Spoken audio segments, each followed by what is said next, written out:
Pour mes 10 ans de vidéos sur internet, j'ai décidé de me lancer le défi le plus fou de ma carrière. À partir du 16 janvier, je vais enregistrer tout seul un album de 10 chansons en 10 jours. Et c'est pas tout! Je vais sortir 10 vidéos documentaires dans le même temps sur la création de chaque titre. Et c'est pas tout! Chaque morceau sera guidé, disons encadré, par 10 contraintes aléatoires tirées au sort parmi 10 catégories différentes. Et c'est tout! C'est quoi cette histoire de contraintes ? La création par contrainte est une méthode connue et utilisée dans différents domaines artistiques, littérature, arts plastiques et bien entendu musique. L'idée n'est pas de se restreindre ni de s'enfermer dans des cases, mais de stimuler le processus créatif en y ajoutant une part d'aléatoire et donc un aspect ludique. Voyez plutôt ça comme des pistes d'inspiration, des suggestions à fort potentiel créatif. Afin de réaliser leurs œuvres, des artistes se contraignent à suivre un ou plusieurs protocoles qu'ils s'imposent à eux-mêmes. Un protocole désigne une contrainte dictée en amont du faire, que l'artiste devra suivre à la lettre pour réaliser son œuvre. Il s'agit d'un ensemble de règles précises qui déterminera l'exercice du faire. Mais comme le dit très bien PV Nova, il ne s'agit pas de se restreindre, mais de libérer un potentiel créatif. Avant de rentrer dans le vif du sujet, il faut déjà placer l'art du protocole dans son contexte. Des protocoles qui sont exploités par des artistes, il y en a toujours eu. Déjà, pour la création du Parthénon d'Athènes, par exemple, Phidias a usé de corrections perspectives. Il s'est imposé des règles strictes dans l'objectif d'atteindre une perfection visuelle, de corriger les déformations optiques. Plus tard, on peut évidemment citer l'utilisation de la perspective. Celle-ci utilise des règles géométriques précises, découvertes durant le Quattrocento italien. Mais on peut aussi citer Claude Mellan, au XVIIe siècle, qui a par exemple réalisé une gravure très réaliste de la Lune qui laisse apparaître ses cratères grâce à des épaisseurs de lignes différentes. Car oui, cette gravure n'est qu'un jeu habile de lignes droites horizontales. Et Claude Mellan a également réalisé une gravure qui présente une seule spirale, qui par un même jeu d'épaisseur de lignes laisse apparaître le portrait du Christ. Tout ça pour dire que les protocoles ne sont pas une innovation récente. Toutefois, c'est à partir des années 60 que le protocole n'est plus exploité pour servir un projet, mais devient le projet. C'est le protocole qui dicte alors l'entièreté de l'œuvre. L'œuvre est programmée en amont même du faire. Mais pourquoi faire ça ? Eh bien, les artistes qui utilisent des protocoles réalisent des œuvres qui n'auraient pas pu être réalisées autrement. Ils n'auraient pas pu être réalisées si ce protocole n'avait pas été suivi. Dès les années 60, l'utilisation de protocoles ne peut pas se séparer de la notion d'expérience. En effet, les artistes du protocole, en suivant ces règles, font l'expérience de ce qu'elles ont à offrir. Et le résultat obtenu, l'œuvre, est une présentation du fruit de cette expérience. Il y a donc dans le protocole une idée sous-jacente qui est de l'ordre de l'inattendu. Qu'est-ce qui se passe si je fais ça ? Quel sera le résultat de telles actions ? Pour le savoir, il faut le faire. Enfin, pas toujours. Commençons par une très brève digression. L'émergence du protocole de création a eu lieu, je l'ai dit, dans les années 60. Et durant ces mêmes années, l'art algorithmique est apparu. Un algorithme est une suite définie et non ambiguë d'instructions permettant de résoudre certains problèmes. En fondant leurs arts sur des algorithmes, les algoristes usent de protocoles, de codes informatiques. D'ailleurs, Jean-Pierre Hébert, qui est à l'origine de l'invention du terme algoriste, en a donné une définition très imagée, sous forme d'algorithme. Et il est impossible de citer les algoristes sans parler de la pionnière, Vera Molnar, à qui je laisse la parole.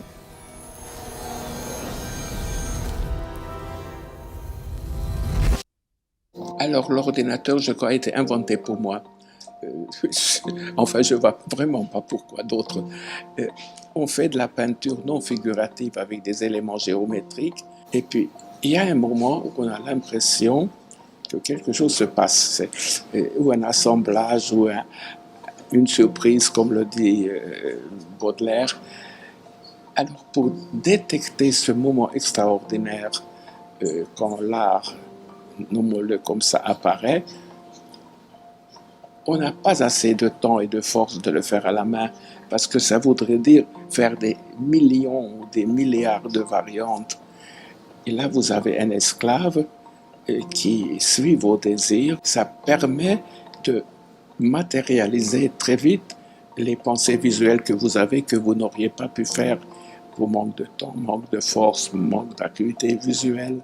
Vera Molnar exploite donc les capacités de l'ordinateur à fournir des images plus rapidement. Ainsi, en multipliant les possibles, elle trouve et réalise l'image qu'elle souhaite en un temps record, un temps inatteignable à l'échelle d'un humain. C'est pour ces possibilités d'exploitation en grand nombre que Vera Molnar utilise l'ordinateur.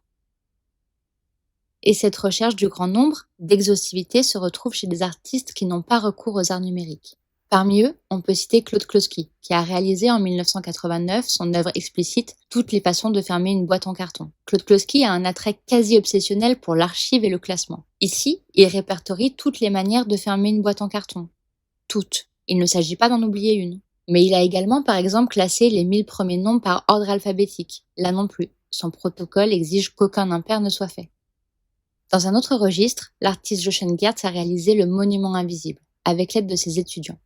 En 1990, il a commencé à desceller les pavés de la place devant le château Sarrebruck, qui n'est autre que l'ancien quartier de la Gestapo. Sur chaque pavé, il inscrit le nom d'un cimetière juif d'Allemagne et le nombre de corps qu'il contient. Puis il remet le pavé à sa place, inscription contre terre. Ainsi, c'est 2146 pavés qui ont été retirés, gravés, puis remis. Et comme il n'y a pas de mot assez fort pour dénoncer les atrocités dues au fascisme, il n'y a pas d'image non plus. Du moins, rien n'est montré à la vue du spectateur. Ce protocole, long et fastidieux, ne donne donc rien à voir au spectateur, mais fait acte de mémoire. Avec cette œuvre monumentale, Jochen Gertz présente l'indicible, par de l'invisible. Les œuvres d'Onkawara regorgent également de témoignages. Pour n'en citer qu'une, penchons-nous un instant sur I Am Still Alive. Celle-ci a débuté en 1969 par l'envoi de 3 télégrammes à l'occasion de l'exposition d'art conceptuel 18 Paris 4.70. Après ce premier envoi, il enverra régulièrement des télégrammes à certains de ses proches sur lesquels ils sont notés « I am still alive ». Mais il pourra également le faire en réponse à des questions concernant son travail. Puis, en 2009, cette œuvre prend un tout nouvel aspect, lorsqu'Onkawara rejoint Twitter.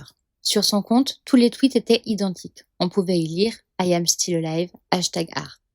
Onkawara est décédé le 10 juillet 2014. Et comme il avait programmé ses tweets, son compte a continué à émettre après son décès. Onkawara était toujours vivant sur Twitter, et par ce protocole, il a étendu sa vie dans le monde virtuel. Ce temps, pris à contre-temps, on le retrouve dans la série Faits divers de Bruno Serralong. De novembre 1993 à avril 1995, l'artiste a d'abord tous les jours lu la rubrique des faits divers du quotidien Nice Matin. Puis, en s'appuyant sur les textes du journal, il est retourné sur les lieux de certains événements, et y prenait une photographie. Il agissait alors comme un photoreporter, arrivé trop tard. En suivant ce protocole, il interroge les procédures de diffusion et de circulation des images médiatiques. Les faits divers interpellent, mais sont généralement vite oubliés. Et c'est là qu'il intervient. Il se concentre sur l'après-faits divers, sur leur devenir. Mais déjà dans les années 70, de nombreux artistes ont exploré les ressources du médium photographique. Ils se sont interrogés sur le fonctionnement de celui-ci dans une dimension assez réflexive. Ce sont les œuvres qui font sens et ce sens découle de la photographie elle-même. Ils se posaient alors tout un tas de questions. Comment réaliser une prise de vue ? Comment réaliser une photographie ? John Hilliard a par exemple réalisé Camera Recording Its Own Condition. Pour cette œuvre, il a pris des clichés de lui-même devant un miroir en train d'appuyer sur le déclencheur. Ce qui varie d'une image à l'autre, l'ouverture du diaphragme et la vitesse de l'obturateur. La présentation de cette œuvre est très graphique. Les images que l'on peut dire correctes d'un point de vue technique sont sur la diagonale. Celles en haut à gauche sont surexposées et celles en bas à droite sont sous-exposées. Avec John Hilliard, le protocole de création permet d'interroger le médium et ses capacités. Marcel Duchamp, en réalisant 3 stoppages étalons, ne questionne pas le médium, mais crée des outils par le biais du hasard.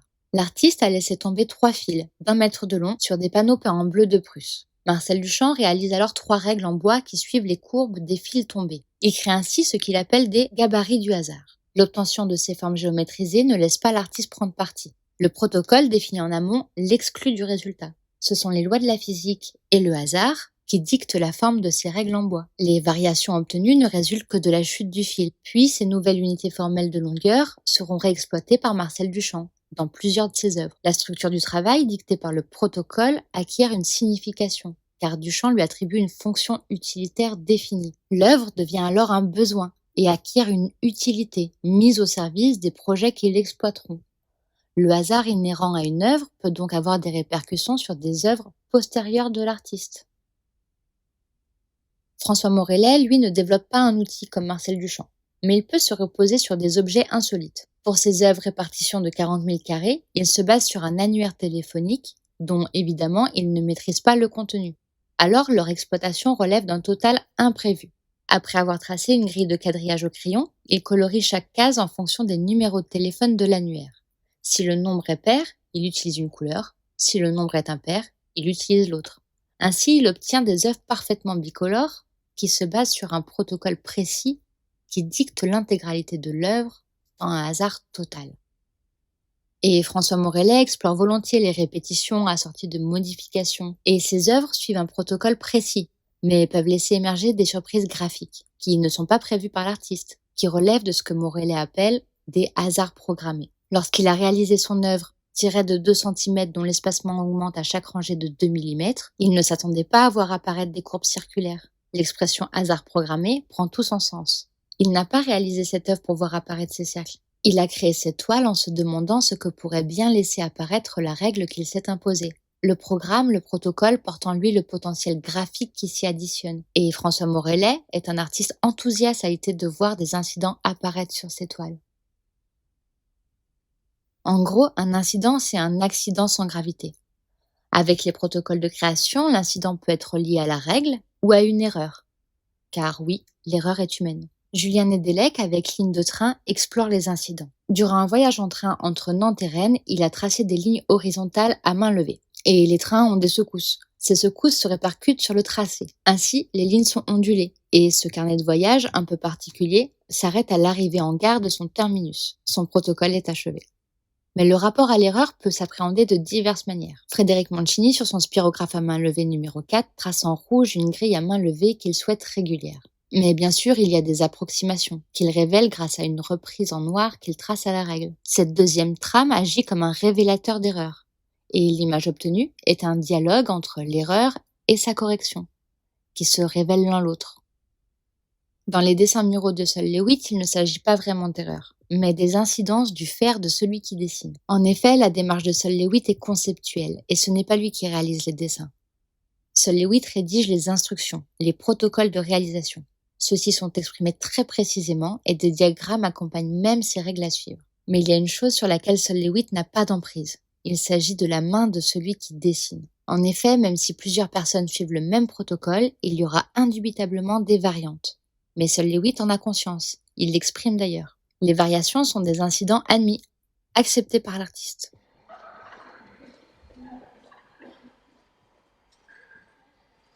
L'artiste dessinera légèrement avec du graphite dur pour qu'autant que possible, les lignes fassent visuellement partie du mur. Qu'on utilise tout le mur ou des parties seulement, les dimensions et la surface du mur influent énormément sur le résultat. En présence de grands murs, le visiteur verra les dessins partiellement, par séquence, et non le mur dans sa totalité. Selon le dessinateur qui les a faits, les lignes sont plus sombres, plus claires, plus rapprochées ou plus éloignées les unes des autres. L'essentiel, c'est qu'elles aient de la consistance. En combinant des lignes noires, on produit des tonalités différentes. Des combinaisons de lignes de couleurs donnent des couleurs différentes. Les 4 lignes droites de base qui sont employées sont la verticale, l'horizontale, la diagonale à 45 degrés de gauche à droite et la diagonale à 45 degrés de droite à gauche. Enfin, il est difficile de parler d'incident et de protocole sans au moins évoquer le glitch art. Ce mouvement esthétise les erreurs numériques, les artefacts ou les bugs. Les artistes du glitch art peuvent intervenir dans le code source des images et en modifiant quelques données numériques, interfèrent sur les données plastiques de l'image. L'imagerie du glitch art est à présent adoptée. Par exemple, Andy Densler fait des peintures aux allures de glitch art. Elles sont comme des peintures buggées, ce qui n'a pas vraiment de sens. C'est toute une esthétique latente dans les codes sources des images que le glitch art a révélé, et le protocole renvoie à une sublimation de l'erreur informatique. Pour conclure, il est impossible de parler de protocole et de contraintes sans parler de Roman Opalka, le protocole incarné. On a une idée de l'art conceptuel où l'idée prévaut, et c'est vrai, mais où l'artiste ne fait pas, eh bien c'est faux. Roman Opalka est conceptuel, et pour faire, il fait. Opalka a débuté la réalisation de ces détails en 1965, comme matérialisation du temps qui passe. Ces toiles mesurent 196 par 135 cm et ce format adopté restera inchangé. Sur sa première toile, il a peint le fond en noir. Puis avec un pinceau très fin, il a commencé à faire un inventaire des nombres. Ainsi, il a commencé à écrire 1, 2, 3, 4, 5, 6, 7. Arrivé au bout de sa toile, il en prend une autre, la peint en noir et poursuit son compte. Puis, arrivé au bout de sa toile, il en prend une autre, la peint en noir, et poursuit son compte. Et ainsi de suite.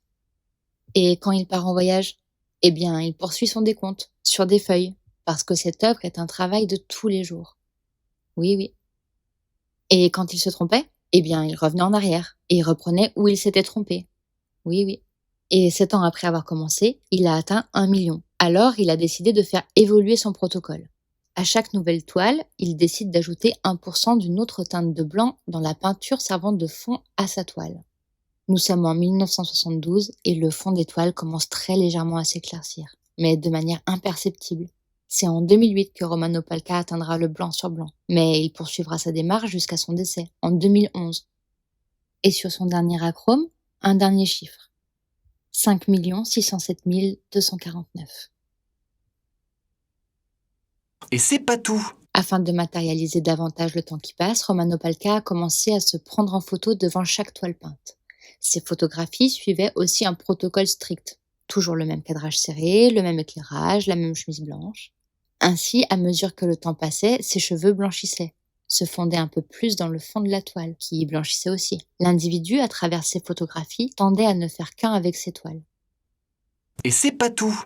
Opalka s'enregistrait sur une bande magnétique, lisant en polonais sa langue d'origine, les nombres qu'il était en train de peindre pour accentuer davantage le temps qui passe. 9111. Un temps qui passe et qui se matérialise dans ses peintures, ses photographies et ses enregistrements audio. C'est tout un temps déployé, même déplié, que Romano Palca a exploité, tel un martyr de l'art qui aura donné sa vie à réaliser une œuvre que personne d'autre n'aurait pu faire. Et c'est tout.